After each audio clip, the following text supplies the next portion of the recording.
chiama San Bruson di Dolo, poco distante da dove si trova la nostra scuola, il Liceo Galileo Galilei di Dolo, dove frequentiamo il quinto anno delle scienze umane. Qui, in una casa colonica ai confini con il comune di Mira, il 5 settembre 1917 nasce Luigi Baldan, un uomo semplice e giusto, la cui storia di coraggio, solidarietà e di profonda umanità non può essere dimenticata. Noi l'abbiamo conosciuto grazie al figlio Sandro, in occasione del Giorno della Memoria che abbiamo celebrato lo scorso 29 gennaio con i compagni di tutte le classi quinte. Buongiorno a tutti, sono Sandro Baldan, sono figlio di Luigi Baldan e come dicevano le professoresse, che intanto approfitto anche del momento, ringrazio tantissimo per la sensibilità e l'occasione che hanno dato di estendere questa testimonianza anche a voi ragazzi che forse siete i migliori depositari di questa memoria e speriamo anche voi a vostra volta diventerete dei testimoni di queste esperienze.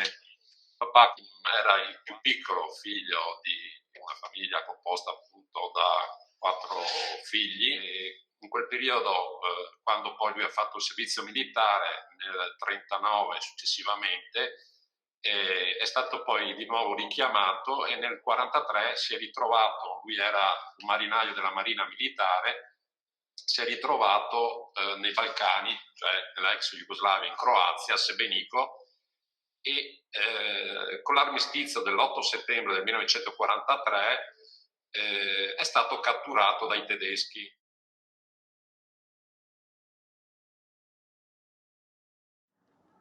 Luigi ha scritto questo libro nel quale testimonia quello che ha vissuto. Noi ci soffermeremo sulle parti più importanti. Nel primo capitolo Luigi parla del tentativo di fuga fallito su un piccolo motoscafo per cercare di raggiungere l'Italia attraversando il mare Adriatico sotto il tiro incrociato dei fascisti italiani e dei tedeschi. Nel secondo capitolo del suo libro Luigi parla della deportazione dei marinai italiani verso la Germania in un'interminabile marciapiede inizialmente e successivamente in treno nei vagoni destinati al bestiame dove erano costretti a mangiare erba per sopravvivere. Qui descrive il campo di concentramento Vadorbe in Germania. Nel terzo capitolo del suo libro Luigi racconta il trasferimento in un campo di lavoro presso Francoforte sul Meno, siamo in Germania, per essere utilizzato insieme ai compagni nella fabbrica VDM, dove si producono pezzi di ricambio per gli aerei da guerra tedeschi. In queste pagine Luigi spiega anche come procede per resistere senza armi contro i nazisti, guastando quelli che sono i torni e le fresatrici per sabotare e rallentare la produzione bellica nazista e contribuire così in un qualche modo alla sconfitta del nazismo stesso. Nel quarto capitolo Luigi parla del suo trasferimento presso il campo di Sakiszkudova in Polonia, vicino alla frontiera cecoslovacca. Qui i prigionieri di guerra di tutte le nazioni affiancano nel lavoro molti operai liberi polacchi, cechi o tedeschi, fra cui numerose donne prigioniere. Qui Luigi scopre la Shoah. Coperti da una fila di grosse fresatrici, vicino al muro di quella grande sala, un italiano che era lì prima di noi mi disse: ci sono delle ragazze ebree che sono maltrattate e ogni tanto ne cade a terra qualcuna esausta. Sapevo che effetto faceva la mancanza di forze e a sentire ciò mi venne un brivido. Mi avvicinai a queste ragazze ebree, ma una soldatessa tedesca mi mandò via. Al mattino, quando entravamo dal cancello, vedevo una baracca al fianco sempre del recinto della fabbrica, ma non ci aveva fatto caso. Era il dormitorio di quelle povere ragazze ebree. Ogni tanto vedevamo dal finestrino un viso delicato, 2 occhi che ci guardavano con compassione. Qualcuna aveva anche la forza di salutarci con un piccolo gesto delle mani. Loro sicuramente stavano peggio di noi. Il recinto della fabbrica era compreso con quello di questa baracca delle ragazze ebree. Alla porta c'erano dei guardiani anziani vestiti in nero. Uno lo vedevo sempre, sia con il turno di giorno che con quello di notte. Pensavo, questo non va neanche a casa. Mi interessava soprattutto capire come eravamo sorvegliati. Nei successivi giorni mi resi conto, in generale, come e dove eravamo internati. Eravamo prigionieri, noi italiani e quel gruppo di russi. Poi c'erano queste ragazze ebree. Portavano un lungo camice a righe verticali, con una stella e una scritta Yud sul petto. Le ragazze ebree avevano tutti i capelli tagliati a zero. L'età era compresa tra i 15 e i 20 anni circa, ma la maggior parte erano giovanissime. Durante le 12 ore di turno lavorativo, queste ragazze ebree avevano un biglietto per andare al gabinetto 2 volte. Qualcuno esausta per la mancanza di cibo e dal duro lavoro si soffermava al bagno per riposarsi un po'. Allora le guardiane tedesche le sgridavano, le picchiavano. Una tigre non credo che tratterebbe male un'altra tigre. Pensavo che comunque le bestie erano meglio di noi. Alla fine della guerra, come se la sarebbero cavata queste guardiane, dicendo forse che avevano l'ordine di agire così. Come sarebbe andata a finire? Quando avevo qualcosa in più di cibo, lo portavo sempre a quelle povere ragazze ebree, che non potevano neanche muoversi e non so come facevano a rimanere in piedi stremate dal lavoro. Io avevo provato cosa voleva dire essere affamati e stanchi. Avevo provato, come loro, la disperazione di non sapere quanto ancora ti possono durare le forze. Ma ogni volta che gettavo loro di nascosto il cibo o altro, temevo che i tedeschi si accorgessero di questo, perché le ragazze ebree saltavano in mucchio tutte insieme, come i colombi quando gli danno il grano da mangiare. La compassione che Luigi Baldan prova per queste povere vittime della Shoah verrà a segnare e irradiare tutto il resto della sua testimonianza e della sua vita. E adesso sentiremo delle parole molto toccanti di Luigi, che ormai molto anziano ha pronunciato durante un'intervista che gli hanno fatto degli studenti di un liceo di Catania. Io ho aiutato queste ragazze perché non io o cristiano o ebreo che fosse che il cuore mi diceva aiutala se puoi. Infatti, con tutti i mezzi possibili, materiali e morali, Luigi cerca di rendere meno drammatica e terribile la situazione delle ragazze ebree, costruendo intorno a loro una rete di solidarietà della quale lui è il protagonista. Luigi rimane continuamente in pensiero per queste povere ragazze e le aiuta con tutto quello che trova, come cibo e vestiti. Riesce in più anche a informarle dello sbarco degli alleati in Normandia, infondendo loro speranza per l'imminente fine della guerra e anche la loro liberazione dalla schiavitù. Intercede e cerca di convincere le guardie naziste a trattare umanamente le ragazze ebree e così salva da un'immediata fucilazione per presunto sabotaggio una ragazza ebrea prigioniera che, sfinita per la fame e per il sonno, aveva rotto un macchinario dell'industria bellica nazista. Edith Borosh è una delle ragazze di Saki Skudova. Vive ad Haifa, in Israele. Questa stanza è il tempio dei suoi segreti, sopravvissuti all'orrore di quei terribili anni. Prima di approdare nel campo di lavoro non le fu risparmiato il transito da Auschwitz. La sua testimonianza conferma la versione dei fatti raccontata da Luigi Baldan. Un giorno ci fu una gran confusione in fabbrica. Una di noi, non volendo, aveva danneggiato uno dei macchinari e stava per essere accusata di sabotaggio. Si salvò dalla tremenda punizione che l'attendeva solo grazie all'intervento degli italiani e di uno di loro in particolare, Luigi. Testimoniò che si era trattato di un incidente e, per fortuna, fu creduto. E si avvicinò con la pistola in mano. Io le dissi, mi sono azzardato di dirle che ma tu non hai cuore, tu kein Herz, non vedi che non mangiano, né schlafen, né essen. Allora si mise via la pistola e se ne andò via. Io mi girai e vidi la ragazza che piangeva e non sapeva il suo pianto, può darsi che dicesse ti ringrazio.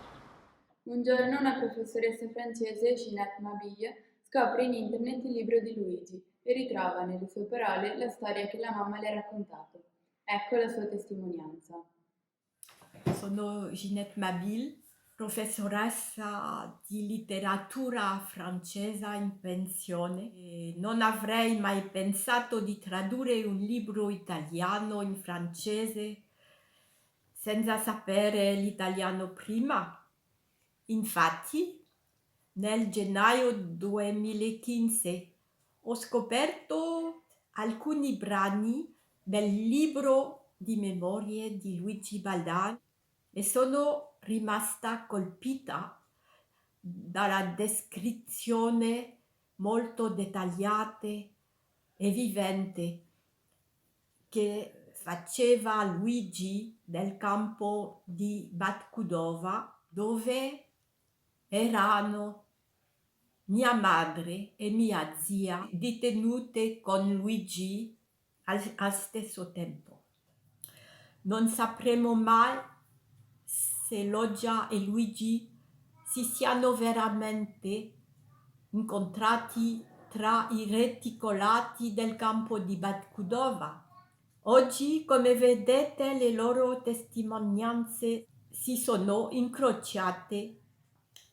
Penso che come Ulisse, Luigi Baldan ha compiuto lontano dalla sua patria un'odissea piena di ostacoli e di mostri, purtroppo umani. Come avreste visto nelle sue video, Luigi sapeva toccare con le sue parole la piccola parte umana che rimaneva nel cuore di mostri nazisti, anche a rischio della propria vita. Non mi piace che sparisca con Luigi l'ultima memoria di quei tragici tempi e luoghi e spero che vostra memoria sarà quella di passatori di memoria. Ma abbiamo un'altra importante testimonianza che conferma il racconto di Luigi. Sentiamola assieme. My name is Avital Zaks Terlev. I live in Israel. My mother's name was Yolika Steinberg, Yocheved Zaks. She was taken to the Nazis labor camp Bad Kudova after she was at Auschwitz-Birkenau. My mother and her sister, Irinka Rivka Binyamini, worked at the factory with the Italian prisoner Luigi Baldan. He helped her when it was difficult, and he did the hardest work on her behalf. He was a very kind and human man. He risked his life to help her and to save her. La nostra testimonianza non può non riportare quanto il vicepresidente della comunità ebraica di Venezia, Paolo Navarrodina, dice di Luigi. Scorrendo le pagine di questo libro viene in mente una massima del Talmud molto importante: chi salva una vita salva il mondo. E secondo noi questo è l'aspetto principale del libro di Baldan. Un uomo semplice, una persona normale, comune diremmo adesso, che si trova in una situazione più grande di lui e cerca di gestirla, cerca di essere un essere umano, di dimostrare la propria umanità.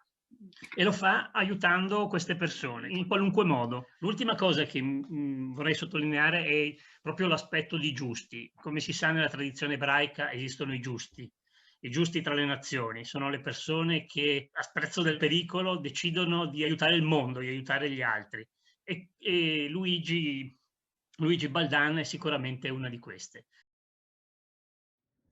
Luigi avrebbe potuto voltarsi dall'altra parte, fingere di non vedere e di non sentire, e invece ha ascoltato il suo cuore e a rischio della propria vita ha scelto di aiutare le ragazze ebree a salvarsi. Grazie a Luigi esse hanno potuto tornare alla vita, creare una famiglia, avere figli e invecchiare serenamente, come ci raccontano Ginette e Avital. Le mie ragazze sono state profondamente colpite dalla storia di Luigi e hanno voluto raccogliere il testimone passato loro dal figlio Sandro e dalla professoressa Ginette, per non dimenticare e per dire che l'altruismo e la solidarietà sono possibili, anche là dove sembra che l'uomo abbia abdicato alla propria umanità. Per non dimenticare